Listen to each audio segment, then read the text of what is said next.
اب آصف الدولہ کے ذاتی زندگی کے بارے میں کچھ بہت ہی خوبصورت اور شاندار باتیں بھی سن لیجئے۔ وزیر علی کی شادی، وزیر علی خان کی شادی میں انہوں نے وہ حوصلہ دکھایا کہ بارات کا طز و احتشام تاریخ ارض کے تمام تکلفات سے بڑھ گیا۔ بارات کے جلوس میں 1200 ہاتھی تھے، دولہا جو خلعت پہنے تھا اس میں 20 لاکھ کے جواہرات ٹکے ہوئے تھے۔ محفل طرب کے لیے 2 عظیم الشان شامیانے بنوائے گئے تھے جن میں ہر ایک 60 فٹ بلند، اور ایسا نفیس کپڑا لگایا گیا تھا کہ دونوں کی تیاری میں 10 لاکھ روپیہ صرف ہوئے تھے۔ سال میں 2 دفعہ آصف الدولہ شکار کو جاتے تھے۔ شجاع الدولہ کی طرح عمرائے سلطنت، شہر کے خوش باش عمرہ اور امیر زادے، فوج، دکاندار، طوائف سب ساتھ ہوتی تھی۔ تیر اور بندوق دونوں کا نشانہ بے مثال تھا۔ ہاتھی، شیر، ارنا بھینسے ایک بار میں اپنی جگہ سے نہیں ہل سکتے تھے۔ 50 ہاتھی زندہ پکڑ لاتے تھے۔ طبیعت میں بے انتہا جدت پسندی تھی، طبیعت میں بڑی جدت تھی۔ شیر کی کھالوں کا شامیانہ، ہاتھی دانت کا مکان، شیشے کا محل بنوایا، کوہنی تک کا شلوکا ایجاد کیا اور اس کا نام آصف خانی رکھا۔ سخاوت میں فطری دیے کا بہانہ ڈھونڈتے تھے، یعنی اس قدر سخی تھے کہ کسی کو دینے کا، عطا کرنے کا بہانہ ڈھونڈا کرتے تھے۔ کتنے مفلس ایک نگاہ کرم میں دولت مند بن گئے۔ مسلمان آصف الدولہ ولی کہہ کے صبح کو زکان کھولتے تھے، اور ہندو جو حکمراں کو دیو کہتے تھے کہا کرتے تھے جیسے جسے نہ دے مولا اسے دے آصف الدولہ۔ بہادری یعنی شجاعت ان کو ورثے میں ملی تھی۔ شجاع الدولہ کے ساتھ روہیل کھنڈ کی جنگ میں شریک تھے۔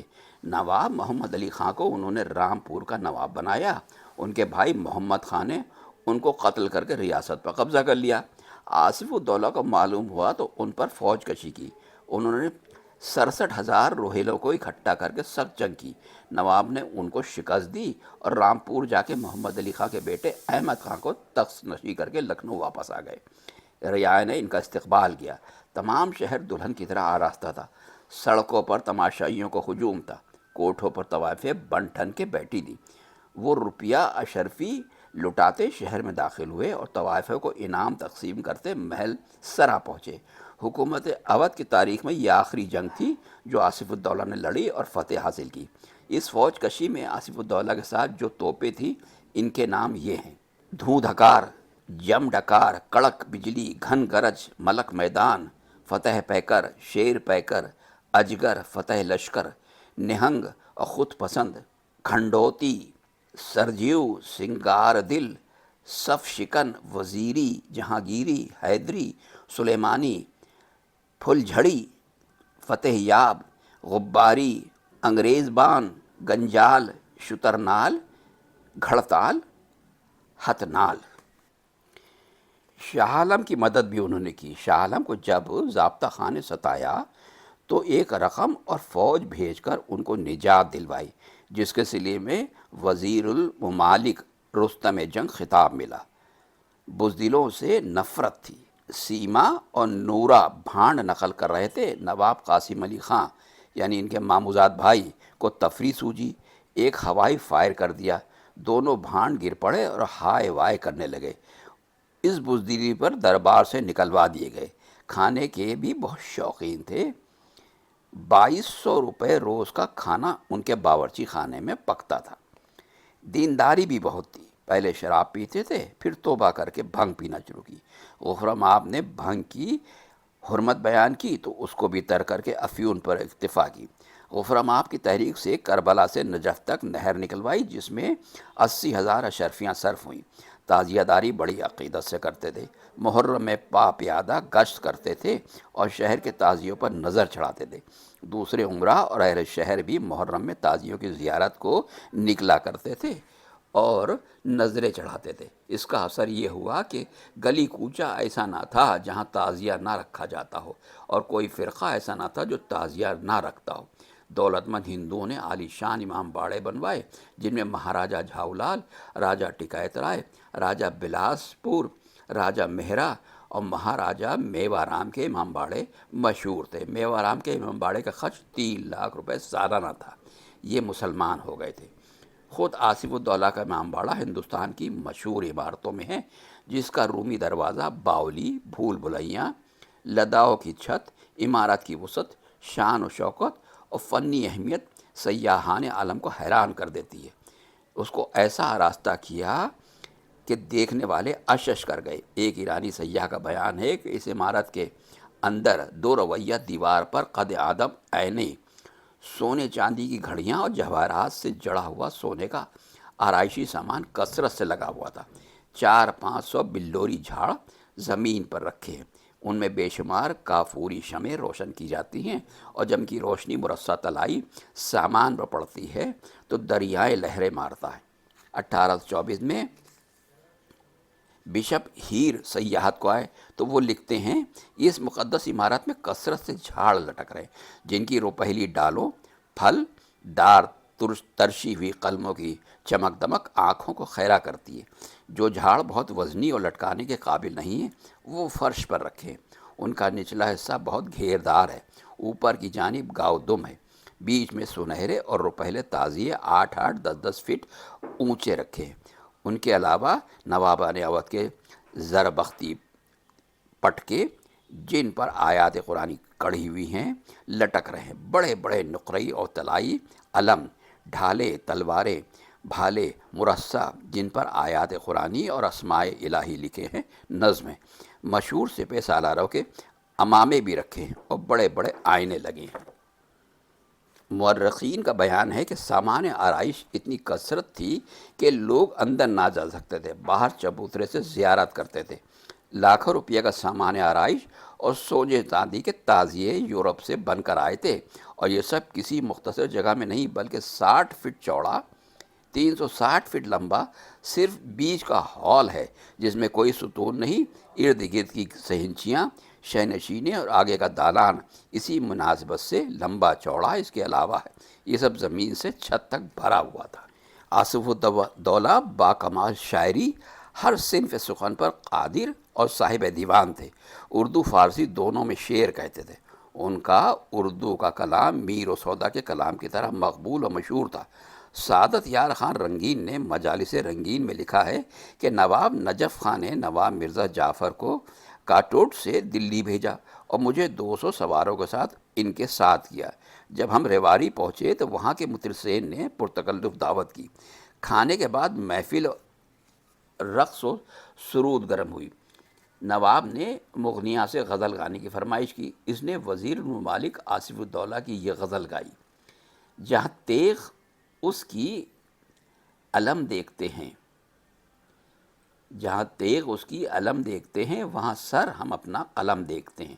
دوسری جگہ لکھتے ہیں کہ ہم نواب اسماعیل خان کی فوج کے ساتھ نارنول پہنچے۔ وہاں ایک صاحب ملنے آئے اور کہا، مجھے نواب آصف الدولہ بہادر کی اس شعر کی دوسرے مصرعے کی بہت دن سے تلاش ہے۔ نہ لگی آنکھ جب سے آنکھ لگی، نہ لگی آنکھ جب سے آنکھ لگی۔ ان دونوں واقعوں سے معلوم ہوتا ہے کہ ان کا کلام دور دور مشہور تھا، لوگ اشتیاق سے سنتے تھے اور محفوظ رکھتے تھے۔ ارباب نشاط ان کی غزلوں سے محفلیں گرم کرتے تھے۔ اس مقبولیت کی وجہ سے ان کے کلام کی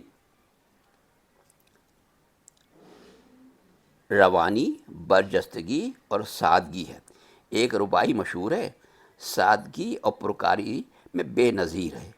کہتے ہیں، اے یار جو کسی کو کل پائے گا، اے یار جو کسی کو کل پائے گا، یہ یاد رہے وہ بھی نہ کل پائے گا۔ اس وار مکافات میں سنے غافل، بیداد کرے گا آج تو کل پائے گا۔ غزل کی سلاست اور روانی دیکھیے: جس گھڑی تیرے آستاں سے گئے، ہم نے جانا کہ دو جہاں سے گئے۔ ہم نے قصہ بہت کہا دل کا، نہ سنا تم نے ماجرا دل کا۔ تو اپنے شیوے جور و جفا سے مت گزرے، تیری بلا سے میرا دم رہے نہ رہے۔ ان کی بیوی دلہن بیگم نواب شمس النساء شرم بھی شاعرہ تھی۔ اس دور کے مہذب ترین سوسائٹی کے جتنے نامور افراد تھے سب آصف الدولہ کے زمانے میں لکھنؤ میں جمع ہو گئے تھے۔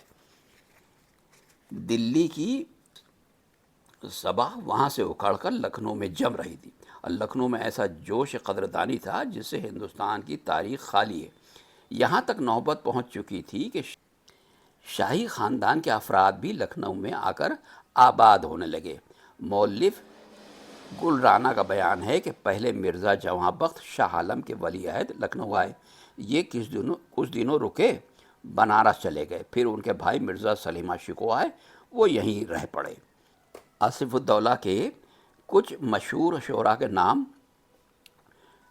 اس طرح ہیں: دلی سے میر محمد تقی میر، اشرف علی خاں فغاں، صلاح الدین پاک باز، خواجہ حسن حسین علی روش، شاہ مجنو محمد علی راہم، میر حیدر علی حیراں، میر ولی اللہ محب، میر محمد حسین منشی، کاظم علی جواں، میر قدرت اللہ رخصت، مرزا جعفر علی حسرت، میر محمد یعقوب عیاش، نواب شمس الدولہ قسمت، مرزا سمر علی سمر، شیخ عبد الرحیم رانا، میر قمر الدین منت، میاں عبد الرحیم زیبا، محمد علی شہرت، محمد حیات بیتاب، مرزا اسماعیل تپش، سعادت یار خاں رنگین، مرزا فاخر مکی، محمد علی وحیم، خواجہ حسن علی یاس، میر غلام حسین برشتہ، مرزا اشرف الدین وفا، شیخ غلام حمدانی مصفی،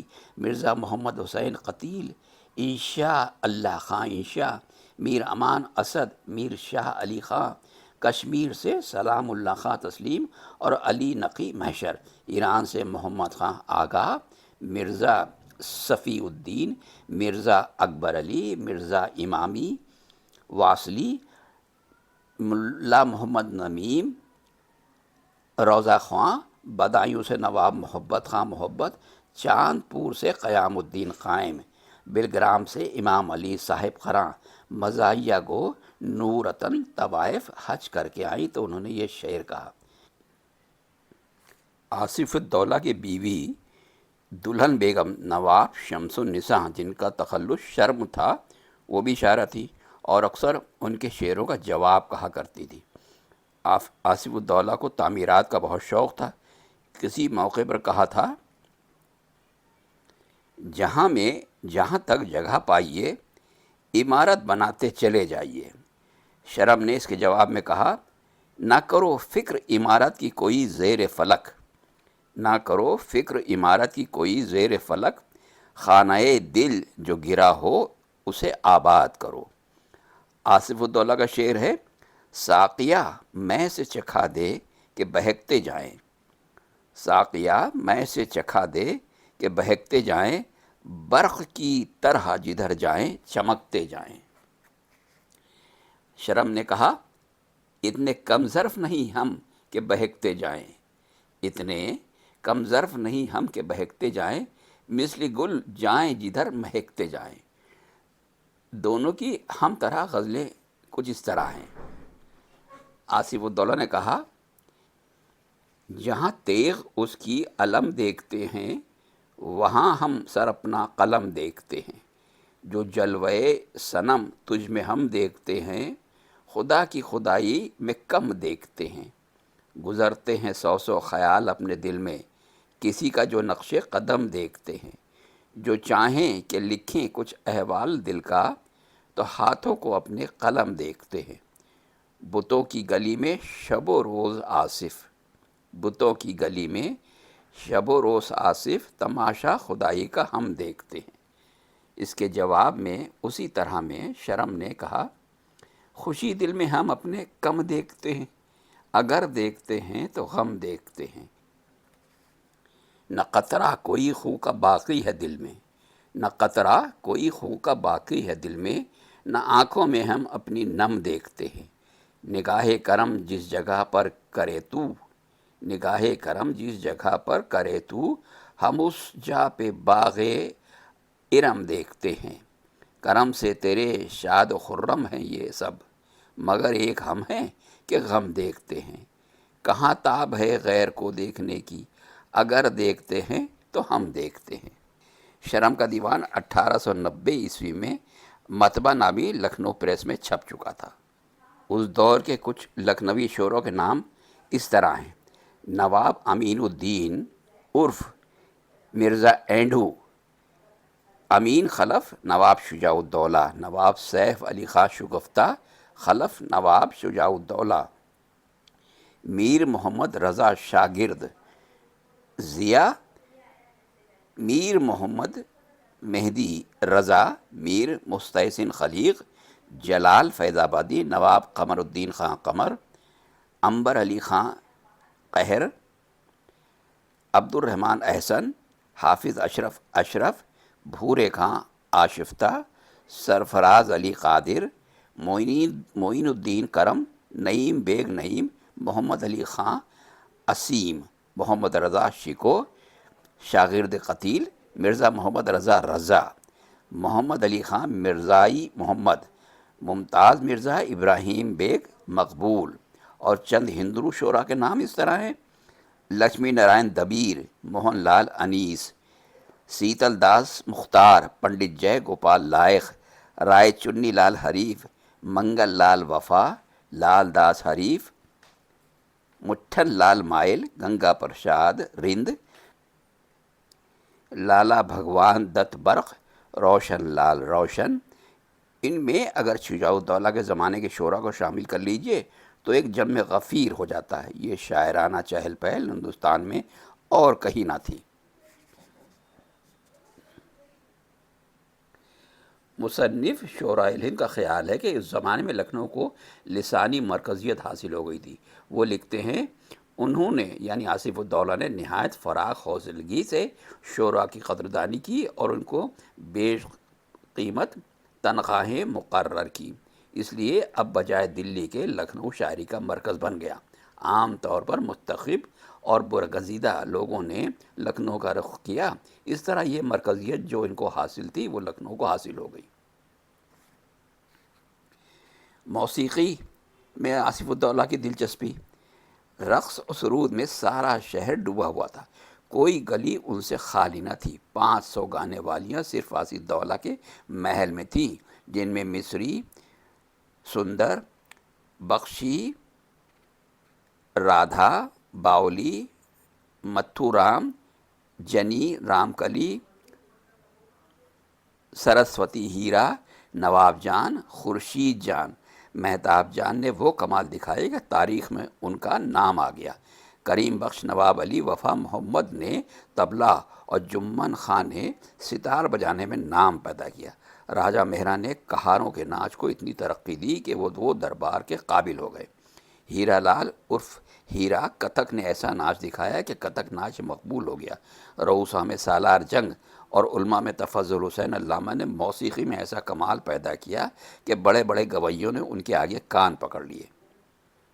آصف الدولہ کی لکھی ہوئی کتاب معارف النغمات العاصفیہ فن موسیقی میں بے مثل کتاب ہے۔ بھانڈ، سیما نور اور دولہا اور کریلا بھانڈ نے اپنے فن میں اس دور میں بے پناہ شہرت حاصل کی۔ خطاطی یعنی کیلیگرافی کو بڑا عروج ہوا۔ حافظ نور اللہ اور قاضی نعمت اللہ لاہور سے آئے اور قدردانی سے سرفراز ہوئے۔ حافظ نور اللہ دفتر میں افسر مقرر ہوئے اور قاضی نعمت اللہ کو عطالقی ملی۔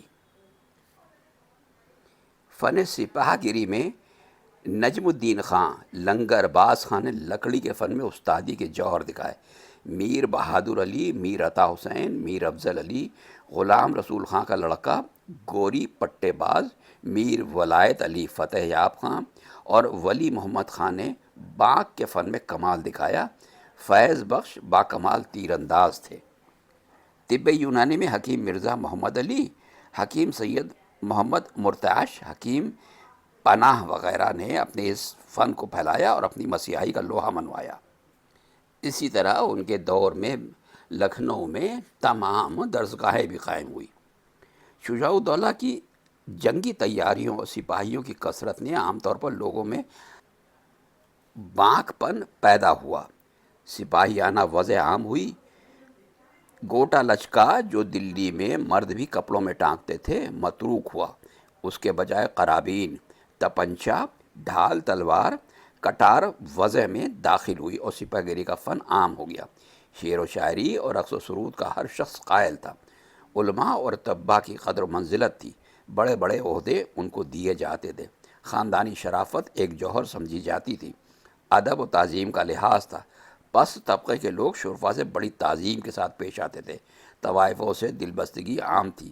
روسا کے دربار میں ان کی حاضری نے انہیں تہذیب کا معیاری نمونہ بنا دیا۔ اس سے معاشرے میں چھچورا پن، بازاریت اور اوباشانہ انداز نہیں پیدا ہونے پائے۔